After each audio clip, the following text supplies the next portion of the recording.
Aujourd'hui marque une étape décisive dans notre aventure entrepreneuriale et technologique. J'ai le plaisir de vous présenter officiellement Social Flow Pro, non pas comme une simple application, mais comme la démonstration concrète de ce que j'affirme dans mes vidéos sur l'entrepreneuriat assisté par l'IA.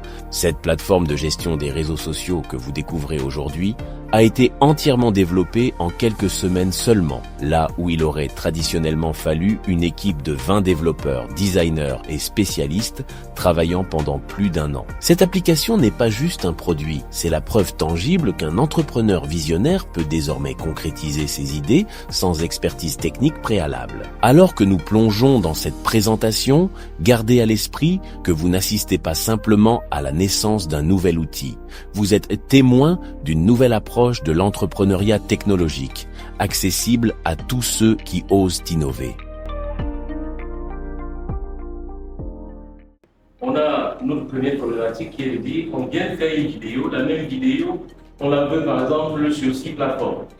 On va voir quelqu'un qui va aller publier sur YouTube, publier sur Facebook, publier sur, je ne sais pas, sur toutes les autres plateformes. Donc à chaque fois, c'est un temps passé à essayer de publier sur chacune des plateformes. Ce n'est pas seulement le temps de la publication, c'est aussi le temps de la création de la légende qui correspond à la plateforme. C'est un temps qui n'est pas négligeable. On peut faire une planification de publication sur un mois, voire même au-delà. Ça, c'est pour la partie de gestion des posts. Mais l'outil va être utilisé pour gérer les posts. L'outil va aussi être utilisé. Là, c'est l'IA qui va être embarqué derrière, qui va être utilisé pour gérer carrément des campagnes. Je veux lancer un produit comme celui-ci. Je lui dis, je veux une campagne sur 3 mois pour le lancement de ce produit. C'est lui qui va générer le texte de campagne pour les différentes plateformes, va planifier la publication et tous les jours va publier. Maintenant, quand ça a publié, le deuxième problème qu'on avait, c'était de gérer les communautés. On a fait un post, il y a des gens qui viennent, qui like, il y a des gens qui viennent, qui commentent. Tout ce qui est like, tout ce qui est interaction, on a besoin d'analyser pour savoir si le post, on l'a bien fait ou pas et orienter la manière dont on va faire les posts futurs. Donc, on a l'analyse des interactions qu'il faut faire.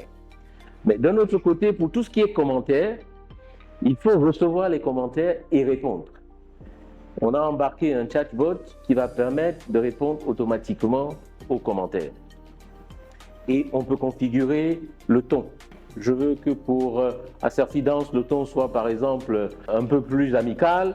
Je veux pour Teddy Micronis, le ton soit plus professionnel, formel. Et on peut aussi décider de la longueur des commentaires. Je veux ici que la personne réponde plus amplement. Je veux de l'autre côté que les réponses soient plus courtes. Troisième fonctionnalité, dont la première c'était la publication, deuxième c'était la gestion des commentaires. Troisième fonctionnalité, gérer les messages. On a un compte WhatsApp, on a un compte Telegram. Il faut bien que quand des personnes nous écrivent, qu'on soit capable de répondre automatiquement. Là aussi, on a embarqué un chatbot qui est capable de répondre directement à tous ceux qui écrivent. Ça, c'était pour les fonctionnalités de base, c'est-à-dire que c'était ça la problématique initiale.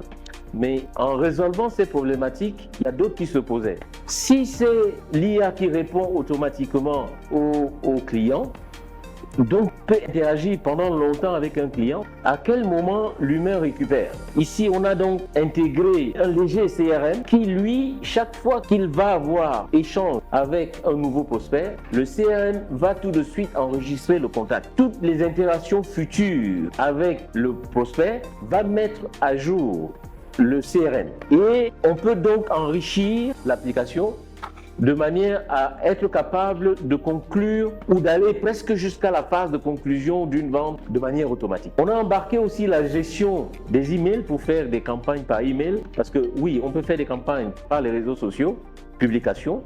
On peut faire des campagnes par les applications de messagerie, WhatsApp et Telegram. On peut faire aussi des campagnes par email. Voilà pour les 3 fonctionnalités les plus importantes qu'il fallait intégrer. Et donc le CRM qui récupère et fait la gestion derrière. Donc voilà globalement pour les fonctionnalités. Donc, ce que je vais faire là maintenant, Avant de passer à la démonstration de l'application, c'est que pour des questions d'expérience utilisateur, on a des thèmes qui peuvent changer. Quelqu'un peut être plus à l'aise à avoir le thème noir, quelqu'un d'autre plus à l'aise avec le thème bleu tout à l'heure, ou le thème vert, ou simplement le thème sombre qui permet de travailler sans trop faire souffrir ses yeux. Et je vais me connecter à l'application. Le module de connexion prévoit de se connecter avec l'authentification de Google et de Facebook. Mais ça permet aussi une authentification locale. Oui, parce qu'il y a une base d'authentification locale. La fonctionnalité qui est complètement implémentée, c'est celle avec Facebook. Donc du coup, je vais me connecter avec mon Facebook de manière à pouvoir récupérer tout ce qui est lié à mon compte. Quand vous vous connectez, toutes les pages qui sont associées à votre compte sont synchronisées dans l'application. Les posts sont synchronisés, les commentaires, toutes les informations sur vos comptes et pages sont synchronisées. Synchronisées à la première connexion, mais continuent à être synchronisées en arrière-plan. Là, par exemple, je suis connecté avec mon compte. Comme je me suis déjà connecté, il ne va pas me demander l'autorisation de l'application. Mais celui qui va se connecter pour la première fois, Facebook va lui dire, est-ce que vous voulez associer votre à telle application qui risque de demander ci ou demander ça, hein, jusqu'à ce que vous ayez votre consentement, vous vous connectez. Et une fois donc connecté, on va revoir rapidement toutes les fonctionnalités dont je parlais. On va atterrir tout de suite sur un tableau de bord. Je ne vais pas voir ce qui est exposé par le tableau de bord. Je vais parcourir rapidement d'abord tout le menu vertical. Donc j'ai ce tableau de bord. J'ai la gestion des leads qui est donc le CRM intégré. Les leads peuvent être enregistrés automatiquement, mais aussi on peut créer des leads manuellement. Il y a la partie de gestion d'email. C'est une application qui sait gérer des équipes dans des grandes entreprises. Il y a une équipe qui gère la partie contenu. Il peut y avoir une autre équipe qui s'occupe simplement des commentaires et peut-être une autre équipe qui s'occupe des campagnes. Et il est donc possible de segmenter et de permettre que les ressources ne se voient que par les membres de la même équipe. Il y a donc cette page qui gère les campagnes multiplateformes, je le disais tantôt. Ensuite, pour les réseaux sociaux, il y a la page de publication. Et donc, comme je suis déjà connecté et que j'ai quasiment accès à toutes les pages, donc tous les posts que vous faites se retrouvent là. Donc, je peux regarder rapidement et voir que le dernier post sur les Acerfi, c'est quoi? C'est 18 février. Pareil pour les commentaires, on peut voir tous les commentaires associés à tous les posts. Et la partie message, qui permet de voir toutes les interactions, c'est le live chat ou le WhatsApp de Acerfi. Ici, sur la page profil, vous voyez que je peux switcher d'une organisation à l'autre. Là, j'étais sur l'organisation Acerfi. Je peux décider de switcher sur l'organisation Telebleu Micronix et ne voir que les pages mises sur cette organisation. Et une page profil qui va me permettre de gérer mes abonnements, mes factures. Une page des paramètres accessibles par les administrateurs d'une organisation. Et donc, une page où ils peuvent, par exemple, faire des transferts de services d'une organisation à l'autre. Un onglet pour configurer tout ce qui est intelligence artificielle. C'est là qu'on va configurer l'assistant, l'apprendre à bien connaître une organisation et donc de pouvoir utiliser cette configuration de l'assistant pour répondre de manière idoine aux internautes pour une entreprise donnée. La page de configuration du serveur de messagerie, la page de connexion des comptes aux réseaux sociaux. Et quand un compte est connecté, on n'a qu'à lister les réseaux sociaux pour voir lesquels sont connectés, décider de les supprimer ou de synchroniser manuellement, parce que l'application est faite pour synchroniser de manière automatique, je vous l'ai dit quand vous connectez pour la première fois, et continue à synchroniser en arrière-plan régulièrement. Mais si pour une raison ou pour une autre, vous estimez que ce n'est pas à jour, vous pouvez venir ici, synchroniser une page donnée, les membres d'une organisation et cette fonctionnalité de template qui a été mis, si l'assistant est mal configuré, on peut configurer des templates ici pour améliorer la compréhension d'un département par l'assistant IA.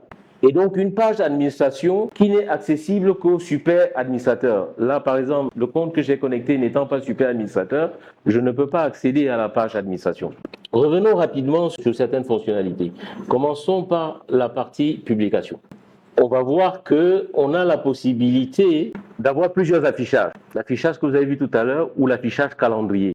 L'affichage calendaire va nous permettre d'exposer les posts qui ont été planifiés sur une période. Et là, on peut lire les posts planifiés sur un mois, les posts planifiés sur la semaine ou les posts planifiés sur le jour. Si je veux créer un post planifié rapidement, je peux aller sur le jour concerné ou sur la semaine concernée et tout de suite cliquer 2 fois sur l'heure qui m'intéresse et c'est terminé. Il va me lancer la fenêtre de création de ce post planifié. Et vous voyez que là où j'ai cliqué, il a bien pris le jour que j'ai choisi et l'heure. Je n'ai simplement qu'à renseigner les éléments du post et publier. Mais si je veux publier de manière soit planifiée, soit juste sauvegardée, je peux venir le faire ici en choisissant une planification immédiate ou brouillon ou planifié. Si je prends planifié là intervient encore par défaut la date et l'heure du jour que je peux évidemment modifier, le jour et l'heure de la publication. Je vous ai dit qu'on embarque beaucoup plus l'IA dans l'affaire. Donc, si je choisis de faire un post, je vous ai dit que je pouvais choisir le ton avec lequel je veux parler. Je peux choisir la longueur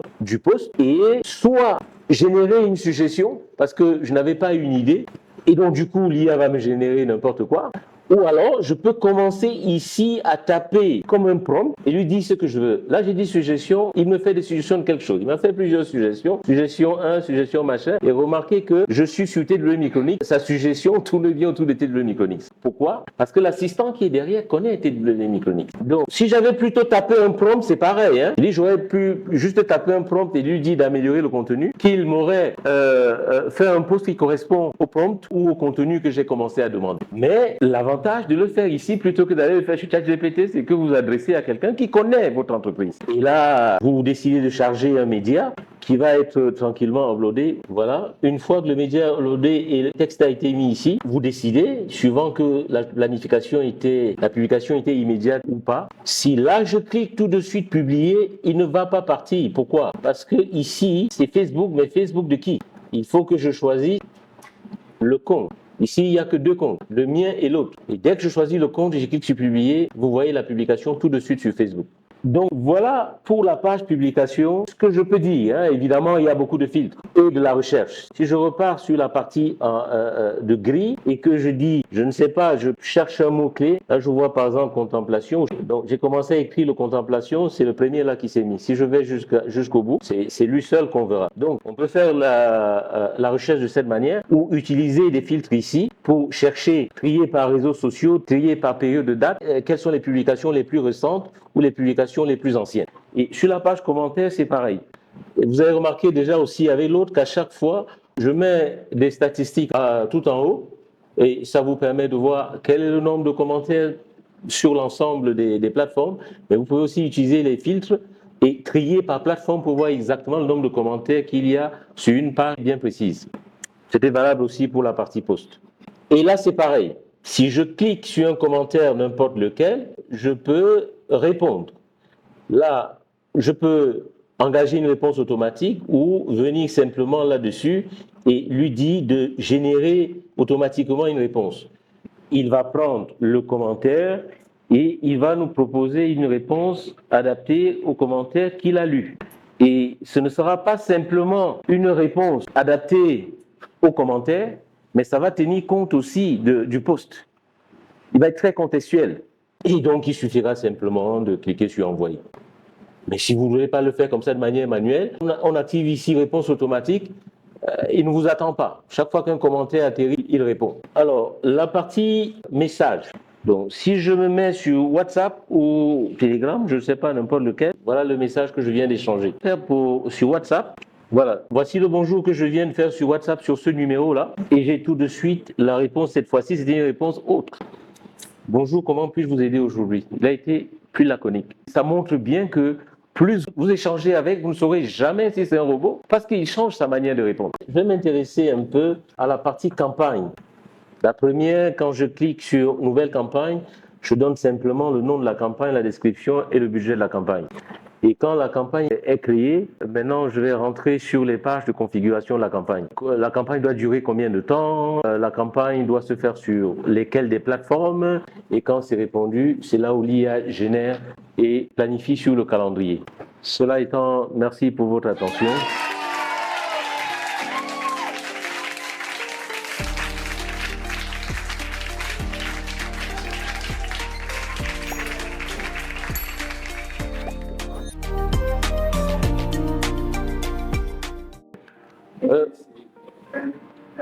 C'est l'auteur d'une publication qui doit aller répondre. L'auteur d'une publication qui peut répondre non. Non, non, non. Non. Si on fait un post aujourd'hui sur nos plateformes, si lui ne répond pas automatiquement, c'est qu'on n'a pas activé la réponse automatique. En activant la réponse automatique, lui, il répond tout de suite sans vous demander. Vous écrivez, il répond tout de suite. Je dis, lors de la synchronisation, les différents commentaires et messages, est-ce qu'ils sont envoyés sur la base de données Firebase ou bien à chaque fois que l'on se connecte, il y a une API qui récolte la liste des différents commentaires? Dans la partie commentaires, il y a effectivement une subtilité qu'il a fallu faire, surtout dans les réponses aux commentaires. Quand tu te connectes pour la première fois, qu'est-ce que l'application fait? Elle synchronise tout ce que tu as sur les comptes connectés. Chaque fois que tu connectes un compte, va synchroniser les posts, synchroniser les métriques, j'aime, nombre de commentaires et tout ça. Et après avoir synchronisé tous les posts, va prendre chaque post et synchroniser les commentaires de chaque post. Les commentaires sont disponibles localement. La vraie problématique, c'est quand tu as répondu. Quand tu réponds à un commentaire, tu peux avoir la réponse locale sur la base de données et ne pas l'avoir sur Facebook. Ou alors, il faut que le commentaire soit sur ta base de données, mais tu veux que ce soit là avec les références de Facebook. Donc, tu dois t'arranger pour publier d'abord et récupérer ce que tu as publié. Même si c'est localement que tu as fait le commentaire, tel que j'ai configuré, ça publie. Et dès que ça a publié, ça récupère l'ID de Facebook et ça sauvegarde en base de données. Ça sauvegarde quand même en base de données après tout ça? Oui.